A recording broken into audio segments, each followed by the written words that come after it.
Welcome to LS physics. இந்த வீடியோல நம்ம ஃபர்ஸ்ட் யூனிட்ல இருக்கக்கூடிய கூலும்ஸ் லா அப்படிங்கிற ஒரு டாபிக்கை பத்தி பார்க்க போறோம். ஒருவேளை உங்ககிட்ட இந்த மாதிரி ரெண்டு நெகட்டிவ் சார்ஜ் இருக்கு அப்படின்னு கன்சிடர் பண்ணிக்கோங்க. இந்த ரெண்டு நெகட்டிவ் சார்ஜையும் பக்கத்துல கொண்டு வந்தா ரெண்டுமே ரிப்பல் பண்ணும் இல்லையா? அதாவது இது இதை விட்டு விலகி போக ட்ரை பண்ணும். அதாவது இதனுடைய ஃபோர்ஸ் இந்த டைரக்ஷன் இருக்கும், இதனுடைய ஃபோர்ஸ் இந்த டைரக்ஷன் இருக்கும். அதே மாதிரியே தான் ரெண்டு பாசிட்டிவ் சார்ஜ் பக்கத்துல கொண்டு வந்தீங்கன்னா இதுவுமே ரிப்பல் பண்ண தான் செய்யும். பட் ஒரு பாசிட்டிவ் ஒரு நெகட்டிவ் நீங்க இந்த மாதிரி பக்கத்துல கொண்டு வந்தா ரெண்டுமே அட்ராக்ட் பண்ணும். இதனுடைய ஃபோர்ஸோட டைரக்ஷன் பார்த்தீங்கன்னா இது இங்க இருக்கும், இது இங்க இருக்கும். ஸோ இது ரெண்டுமே அட்ராக்ட் ஆகும். நியூட்ரல் சார்ஜா இருந்துச்சுன்னா அது அட்ராக்ஷனும் இருக்காது, ரிப்பல்ஷனும் இருக்காது. இப்போ இந்த கேஸ்ல பாத்தீங்கன்னா ரிப்பல்ஷன் ஃபோர்ஸ் நடந்தது, இந்த இடத்துல பாத்தீங்கன்னா அட்ராக்ஷன் ஃபோர்ஸ் நடந்தது. இப்போ இதுல நடந்த ரிப்பல்ஷன் ஃபோர்ஸோட வேல்யூ என்ன? இந்த இடத்துல அட்ராக்ஷன் நடந்தது இல்லையா, அதனுடைய ஃபோர்ஸோட நியூமரிக்கல் வேல்யூ என்ன? அதாவது 5 நியூட்டனா இருக்கலாம், 10 நியூட்டனா இருக்கலாம். எக்ஸாக்ட் நம்பர் என்ன? இது எவ்வளவு ஃபோர்ஸை உண்டு பண்ணுச்சு அப்படிங்கிற வேல்யூவை நம்ம எப்படி ஃபைண்ட் அவுட் பண்றது? இதுக்காக தான் கூலும் ஒரு எக்ஸ்பெரிமெண்ட்டை பண்ணாரு. அந்த எக்ஸ்பெரிமெண்ட்டை நம்ம ஃபர்ஸ்ட் பார்க்கலாம். இந்த மாதிரி ரிப்பல்சிவ் ஃபோர்ஸ் இருந்தாலும் சரி, அட்ராக்டிவ் ஃபோர்ஸ் இருந்தாலும் சரி, இதனுடைய வேல்யூவை மெஷர் பண்றதுக்காக கூலும் ஒரு டார்ஷன் பேலன்ஸ் அப்படிங்கிற ஒரு ஸ்பெஷல் டிவைஸை யூஸ் பண்ணாரு. கூலும் யூஸ் பண்ண இந்த டார்ஷன் பேலன்ஸ்ல என்னென்ன பார்ட்ஸ் இருக்கு அப்படிங்கிறத நம்ம பார்க்கலாம். கீழே ஒரு சிலிண்ட்ரிக்கல் கிளாஸ் கேஸ் இருக்கு. ஸோ இதுதான் அந்த சிலிண்ட்ரிக்கல் கிளாஸ் கேஸ். அதுக்கு மேல ஒரு மூடி வச்சிருக்காங்க. அதுக்கு மேல பாத்தீங்கன்னா ஒரு கிளாஸ் டியூப் இருக்கு. மேல ஒரு டார்ஷன் ஹெட் இருக்கு. இதுக்கு உள்ளாடி பாத்தீங்கன்னா ஒரு டார்ஷன் ஃபைபர் அப்படி தொங்கிட்டு இருக்கு. அதுல ஹரிசாண்டலா ஒரு செக்ஷன் இருக்கு. அதுக்கு ஒரு எண்ட்ல ஒரு மெட்டல் பீஸ் இருக்கு. அந்த சிலிண்ட்ரிக்கல் கிளாஸ் கேஸ் சுத்தி பாத்தீங்கன்னா ஒரு ஸ்கேல் கொடுத்திருக்காங்க. அப்புறமா பக்கத்திலேயே இன்னொரு மெட்டல் ஸ்பியரும் இருக்கு. கூலும் இந்த டார்ஷனல் பேலன்ஸ் வச்சு என்ன பண்ணாருன்னு பாத்தீங்கன்னா, ஃபர்ஸ்ட் இந்த ரெண்டு மெட்டல் ஸ்பியரையும் ரெண்டு ஒட்டினது மாதிரி வச்சாரு. இப்போ செகண்ட் ஃபிகர்ல நீங்க கிளியரா பார்க்கலாம், இது ரெண்டும் ஒட்டி இருக்கு. அதுக்கப்புறம் என்ன பண்ணாருன்னா இந்த மெட்டல் ஸ்பியரை அதுல இருந்து வெளியில எடுத்தாரு. பாருங்க, வெளியில எடுத்துட்டாரு. அதுக்கப்புறம் என்ன பண்ணாரு அப்படின்னா, அவர் ரப் பண்ணி சார்ஜ் பண்றாரு. சார்ஜ் பண்ணிட்டு மறுபடியும் இதுக்குள்ள வைக்கிறாரு. வைக்கும்போது என்ன ஆகுது அப்படின்னா, இந்த மெட்டல் ஸ்பியர் டிஃப்ளெக்ட் ஆக ஆரம்பிக்குது. அதை நான் உங்களுக்கு இன்னொரு அனிமேஷன் மூலமா காட்டுறேன். அவர் சார்ஜ் பண்ணி இந்த ஸ்பியரை வச்ச உடனே இந்த ஸ்பியர் இந்த மாதிரி தான் டிஃப்ளெக்ட் ஆச்சு. ஸோ இதை உங்களுக்கு புரிய வைக்கிறதுக்காக நான் இந்த அனிமேஷனை காட்டியிருக்கேன். இப்போ இந்த ஸ்பியரை இதுல இன்சர்ட் பண்ண உடனே இந்த ஸ்பியர் எப்படி மூவ் ஆச்சு, எப்படி டிஃப்ளெக்ட் ஆச்சு அப்படிங்கிறத நம்ம அனிமேஷன்ல பார்த்தோம் இல்லையா? இதே மாதிரி இது மூவ் ஆன போது இந்த ஸ்கேல்ல என்ன வேல்யூ இருந்ததோ அதை கூலும் நோட் பண்ணாரு. அதுக்கப்புறம் என்ன பண்ணாருன்னா மறுபடியும் இந்த ஸ்பியரை வெளியில எடுத்தாரு. வெளியில எடுத்துட்டு அதனுடைய சார்ஜை பாதியா கம்மி பண்ணாரு. கம்மி பண்ணிட்டு மறுபடியும் இதுல இன்சர்ட் பண்ணாரு. இன்சர்ட் பண்ணும்போது முதல்ல டிஃப்ளெக்ட் ஆனதை விட இந்த ஸ்பியர் கம்மியா தான் டிஃப்ளெக்ட் ஆச்சு. அதாவது இந்த ஸ்கேலோட ரீடிங் கம்மியா இருந்துச்சு. இதுல இருந்து அவரு கூலும்ஸ்ல கன்க்ளூஷனை கொடுத்தாரு. இப்போ அவர் என்ன சொன்னாரு, என்ன கன்க்ளூட் பண்ணாரு அப்படிங்கிறத நம்ம இப்ப தெளிவா பார்க்கலாம். ஸோ இப்போ நம்ம ஒரு ரெண்டு சார்ஜ் எடுத்துக்கலாம், Q1 Q2. இப்போ இந்த ரெண்டு சார்ஜுமே பாசிட்டிவா இருக்கு. இந்த கேஸ்ல பாத்தீங்கன்னா இது +1, இது +1. ஸோ ரெண்டையும் பக்கத்துல வச்சா என்ன ஆகும்? ரிப்பல் ஆகும். ஸோ இதனுடைய ஃபோர்ஸ் இந்த டைரக்ஷன்ல இருக்கும். இதுல பாத்தீங்கன்னா ஒரு நெகட்டிவ் ஒரு பாசிட்டிவ். ஸோ இது என்ன ஆகும்? கண்டிப்பா அட்ராக்ட் பண்ணும். ஸோ ஒன்று இன்னொன்னு ஈர்க்கும். இப்போ இதுல பாத்தீங்கன்னா இதனுடைய சார்ஜ் -2, இங்க -1 இருந்துச்சு. இந்த பக்கம் மாத்தல, சேமா தான் இருக்கு. இப்போ நீங்க ஒரு விஷயம் யோசிக்கணும், இதுக்கு ரெண்டுக்கு இடையில இருந்த ஃபோர்ஸ் ஆஃப் அட்ராக்ஷனை விட இந்த ஃபோர்ஸ் ஆஃப் அட்ராக்ஷன் கம்மியா இருக்குமா அதிகமா இருக்குமா?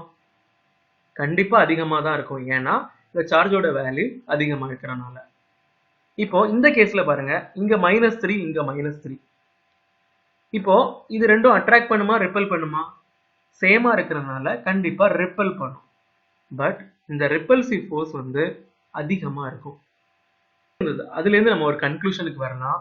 Force is directly proportional to the product of charges Q1 Q2. இப்போ அதே மாதிரியே இங்க பாத்தீங்கன்னா இந்த +1 இருந்துச்சு, ரிப்பல்சிவ் ஃபோர்ஸை உருவாக்குச்சு. இதே +1 தான் இருக்கு இங்க. பட் இந்த டிஸ்டன்ஸ் பாத்தீங்கன்னா ரொம்ப அதிகமா இருக்கு. ஸோ இதுக்கு இடையில இருந்த ரிப்பல்சிவ் ஃபோர்ஸ் இதுக்கு கூட கம்பேர் பண்ணும்போது கம்மியா இருக்குமா அதிகமா இருக்குமா? கண்டிப்பா ரிப்பல்சிவ் ஃபோர்ஸ் குறைஞ்சிருக்கும். ஏன்னா இது இதுக்கு மேல உள்ள எஃபெக்டோ இல்ல இது இதுக்கு மேல ஏற்படுத்தக்கூடிய எஃபெக்டோ கண்டிப்பா கம்மியா இருக்கும். ஏன்னா ரொம்ப தூரத்துல இருக்கிறனால. அதாவது ரெண்டுக்கும் இடையில இருக்கக்கூடிய ஃபோர்ஸ் ஆஃப் ரிப்பல்ஷன் வந்து டிஸ்டன்ஸ் அதிகரிக்கும் போது கம்மியாகுது.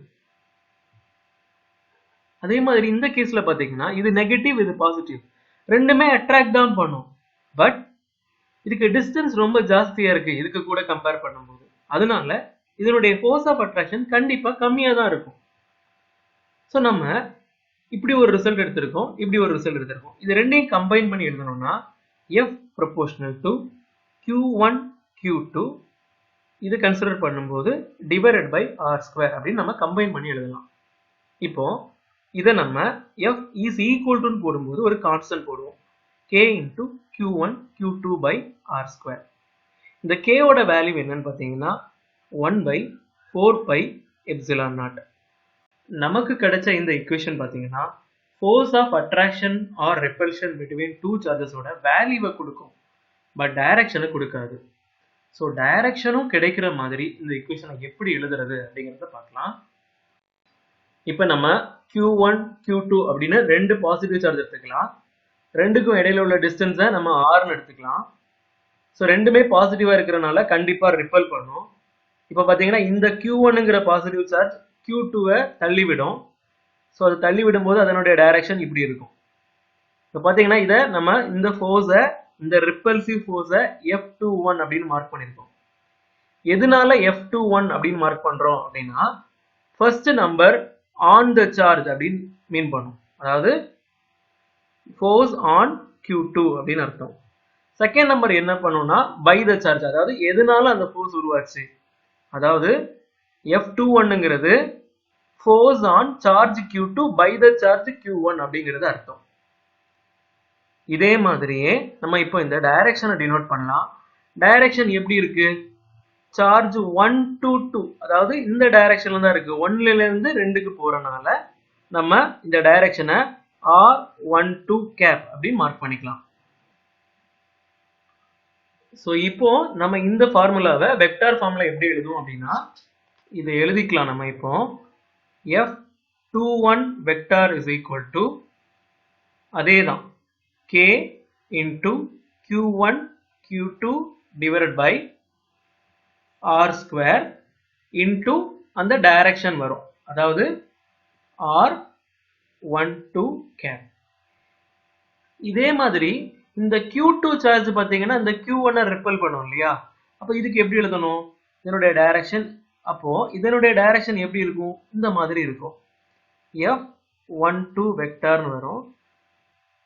ஸோ அதே மாதிரி F12 வெக்டார் எழுதுறீங்கன்னா K into Q1 Q2 by R² into direction பார்த்தீங்கன்னா 2 to 1 வரனால R21 கேப் அப்படின்னு வரும். நம்ம கூலும்ஸ் லாவோட ஃபண்டமெண்டல்ஸ் ஓரளவுக்கு பார்த்துருக்கோம். இனி நம்ம புக்ல கொடுத்துருக்கக்கூடிய ஒவ்வொரு பாயிண்ட்ஸை பார்க்கலாம்.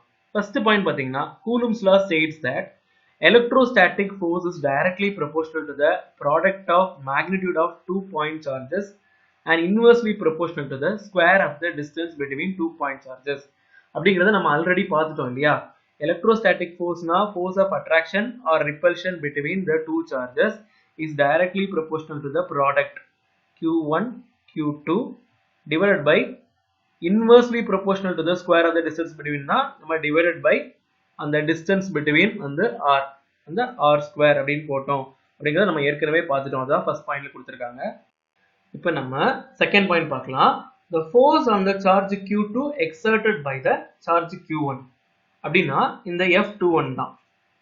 அதாவது நான் உங்களுக்கு ஏற்கனவே சொல்லியிருக்கேன், இந்த ஃபோர்ஸை ரெப்ரசன்ட் பண்ணும்போது இந்த ஃபர்ஸ்ட் நம்பர் வந்து ஆனை மீன் பண்ணும், செகண்ட் நம்பர் வந்து பையை மீன் பண்ணும். அதாவது force on charge Q2 by charge Q1 அப்படிங்கிறது அர்த்தம். தமிழ்ல சொல்லணும்னா இந்த Q2 சார்ஜை இந்த Q1 சார்ஜ் எவ்வளவு தள்ளுது, எவ்வளவு ஃபோர்ஸால தள்ளுது அப்படிங்கிறத நம்ம சொல்லிக்கலாம். இப்போ பாருங்க, இது இதை தள்ளி விடும்போது இதனுடைய டைரக்ஷன் இப்படிதான் இருக்கும். ஸோ பார்த்தீங்கன்னா 1 to 2 இருக்கும். அதனாலதான் நம்ம இந்த இடத்துல இதனுடைய டைரக்ஷனை R12 1 to 2 அப்படிங்கிறத மீன் பண்றோம். இப்போ இதே மாதிரியே இந்த Q2ங்கிற சார்ஜ் வந்து Q1 தள்ளி விடும் தானே. தள்ளி விடும்போது இதனுடைய டைரக்ஷன் இப்படி இருக்கும். Q2 Q1 தள்ளும் போது அந்த ஃபோர்ஸோட டைரக்ஷன் இப்படி இருக்கும். பட் நம்ம எழுதும்போது என்ன எழுதுவோம், ஃபர்ஸ்ட் ஆன் எழுதணும். ஸோ F1 தான் எழுதணும். எதனால ஏற்படுத்துச்சு, இந்த Q2னால தான் இந்த ஃபோர்ஸ் ஏற்பட்டது. அதனால F12 எழுதணும். இதனுடைய டைரக்ஷன் பார்த்தீங்கன்னா ஃப்ரம் 2 to 1 இருக்கு இல்லையா. ஸோ அதனால இதனுடைய டைரக்ஷன் எழுதும்போது R21 கேப் அப்படின்னு வரும். இல்லைன்னா R12க்கு ஆப்போசிட்டா இருக்கிறதுனால நம்ம R21 மைனஸ் R12ன்னு நம்ம எழுதிக்கலாம். இதுதான் உங்க புக்ல likewise the force on Q1, அதாவது இந்த Q1ல ஏற்பட்ட ஃபோர்ஸ் exerted by Q2 எதனால ஏற்பட்டது, இந்த Q2னால, அது வந்து மைனஸ் R12 அப்படிங்கிறத கொடுத்துருக்காங்க. அதாவது ஆப்போசிட் டு R12, இந்த R12க்கு ஆப்போசிட்டா இருந்துச்சு அப்படிங்கிறத கொடுத்துருக்காங்க. நம்ம already force of attraction or repulsion வந்து இந்த எக்ஸ்பிரஷன் தான் அப்படிங்கிறத நம்ம பார்த்துட்டோம். இந்த எக்ஸ்பிரஷன்ல இந்த கேவோட வேல்யூ என்னன்னு பார்த்தீங்கன்னா 1/4πε0. அதுலயும் இந்த ε0 என்னன்னு பார்த்தீங்கன்னா பெர்மிட்டிவிட்டி அப்படிங்கிறது சொல்லுவாங்க. அதாவது பெர்மிட்டிவிட்டி அப்படிங்கிறது என்னன்னு பார்த்தீங்கன்னா, இப்போ ஏர் எடுத்துக்கோங்க, இதுக்குள்ள இந்த மாதிரி Q1 Q2 சார்ஜ் இருக்குன்னா அது அட்ராக்ட் ஆகலாம், ரிப்பல் ஆகலாம், ஒரு விதமா நடக்கும். இது நீங்க இதே சார்ஜை வாட்டருக்குள்ள வச்சீங்கன்னா அங்கேயும் ஒரு விதமான அட்ராக்ஷன் ரிப்பல்ஷன் நடக்கும். பட் இதுக்கும் கண்டிப்பா ஒரு சின்ன வித்தியாசமாவது இருக்கும். ஸோ அந்த மெஷர்மெண்ட் தான் பெர்மிட்டிவிட்டி அப்படிங்கிறத நம்ம சொல்லுவோம். ஸோ இது வந்து ஃப்ரீ ஸ்பேஸுக்கு ஒரு வேல்யூ இருக்கும், காப்பர்ல ஒரு வேல்யூ இருக்கும், கிளாஸ்ல ஒரு வேல்யூ இருக்கும், பிளாஸ்டிக்ல ஒரு வேல்யூ இருக்கும். பட் இங்க ஃப்ரீ ஸ்பேஸ் ஆர் வேக்யூம்ல இதனுடைய value 8.85 into 10 to the power minus 12 coulomb square per newton per metre square அப்படிங்கறத கண்டுபிடிச்சிருக்காங்க. இதனுடைய யூனிட் எப்படி வந்தது அப்படிங்கறத நான் உங்களுக்கு எக்ஸ்பிளைன் பண்றேன். இந்த ஈக்குவேஷன்ல இருந்து நீங்க கேவோட வேல்யூவை வெக்டார் இல்லாம எழுதுங்க. அதாவது k இஸ் ஈக்குவல் டு பாத்தீங்கன்னா இந்த ஆர் ஸ்கொயர் இங்க போயிடும். So F into R square divided by Q1 Q2 வரும். நான் அந்த வெக்டார் நோட்டேஷனை எழுதல. ஸோ இந்த மாதிரி இருக்கு. So k equal to 1/4πε0. இதுல இருந்து ε0 எழுதணும்னா 1/4πk வரும். இப்போ இந்த k எடுத்து நான் இதுல சப்ஸ்டிட்யூட் பண்ணேன் அப்படின்னா 1 டிவைடட் பை 4π இன்டூ இது அப்படியே வரும் fr square divided by Q1 Q2 வரும். இப்போ இதை சிம்பிளிஃபை பண்ணா இந்த Q1 Q2 மேல போயிடும். So Q1 Q2 divided by இந்த கான்ஸ்டன்ட்டை நான் விட்டுடுறேன், fr ஸ்கொயர்னு வரும். ஸோ இப்போ Q1 Q2 இருக்கு இல்லையா, Q1 Q2னா சார்ஜ். ஸோ சார்ஜுக்கு வந்து நம்ம யூனிட் போடும்போது கூலும்னு போடுவோம். ஸோ இதுக்கு ஒரு கூலும், இதுக்கு ஒரு கூலும். அதனால தான் இங்க கூலும் ஸ்கொயர் அப்படின்னு வந்துச்சு. இங்க ஃபோர்ஸ் இருக்கு, டிவைடட் பை ஃபோர்ஸ் இருக்கு இல்லையா. ஸோ இதுக்கு ஃபோர்ஸோட யூனிட் பார்த்தீங்கன்னா நியூட்டன். ஸோ இது மேலே வரும்போது நியூட்டன் பவர் -1 அப்படின்னு வரும். அதுதான் இங்க n பவர் -1 அப்படின்னு போட்டிருக்காங்க. இங்க ஆர்னா டிஸ்டன்ஸ் அப்படின்னு சொல்லுவோம். நம்ம ஏற்கனவே பார்த்துருப்போம், ஆறுங்கிறது டிஸ்டன்ஸ் பிட்வீன் டூ சார்ஜஸ். டிஸ்டன்ஸோட யூனிட் என்னன்னு பார்த்தீங்கன்னா மீட்டர். ஸோ இதுவும் டினாமினேட்டர்ல இருக்கு, இது நியூமரேட்டர்ல வரும்போது மீட்டர் பர் -2 வரும். அப்படிதான் இந்த யூனிட் வந்தது அப்படிங்கிறது உங்களுக்கு புரிய வைக்கிறேன். அதே மாதிரி இந்த தேர்ட் பாயிண்ட்ல 1/4πε0ல இந்த ε0க்கு பதில் 8.85 into 10 to the power -12 நீங்க இப்படி கால்குலேட்டர்ல ஏதாவது யூஸ் பண்ணி சிம்பிளிஃபை பண்ணி பார்த்தீங்கன்னா உங்களுக்கு 9 into 10 to the power 9 அப்படிங்கிற வேல்யூ கிடைக்கும். ஸோ நம்ம இந்த கேவோட வேல்யூவை டைரக்டா எப்பவுமே 9 into 10 to the power 9 நம்ம ப்ராப்ளம் பண்ணும்போது யூஸ் பண்ணிக்கலாம். இப்போ நம்ம ஃபோர்த் பாயிண்ட் பார்க்கலாம். கூலுமோட ஃபோர்ஸ் ஃபார்முலால இந்த கேவோட வேல்யூ நம்ம 9 into 10 to the power 9 அப்படிங்கிறத நம்ம இப்பதான் பார்த்தோம் தேர்ட் பாயிண்ட்ல. இப்போ இந்த Q1 ஓட வேல்யூ நம்ம 1 கூலும்னு கன்சிடர் பண்ணலாம். Q2 ஓட வேல்யூ 1 கூலும் அப்படின்னு கன்சிடர் பண்ணலாம். ஸோ இந்த Q1 Q2 வந்து 1 வேல்யூ. அதே மாதிரி அதனுடைய டிஸ்டன்ஸ் ஆஃப் செப்பரேஷனும் பார்த்தீங்கன்னா 1 மீட்டர் அப்படிங்கிறத கன்சிடர் பண்ணோம் அப்படின்னா இந்த ஃபார்முலா இந்த மாதிரி ஆயிரும் இல்லையா. K ஓட value 9 into 10 to the power 9, அப்புறம் Q1 ஓட வேல்யூ 1, Q2 ஓட value 1, distance between the two சார்ஜஸும் 1. இப்படி இருந்துச்சுன்னா இதனுடைய value 9 into 10 to the power 9 newton அப்படின்னு கிடைக்கும்.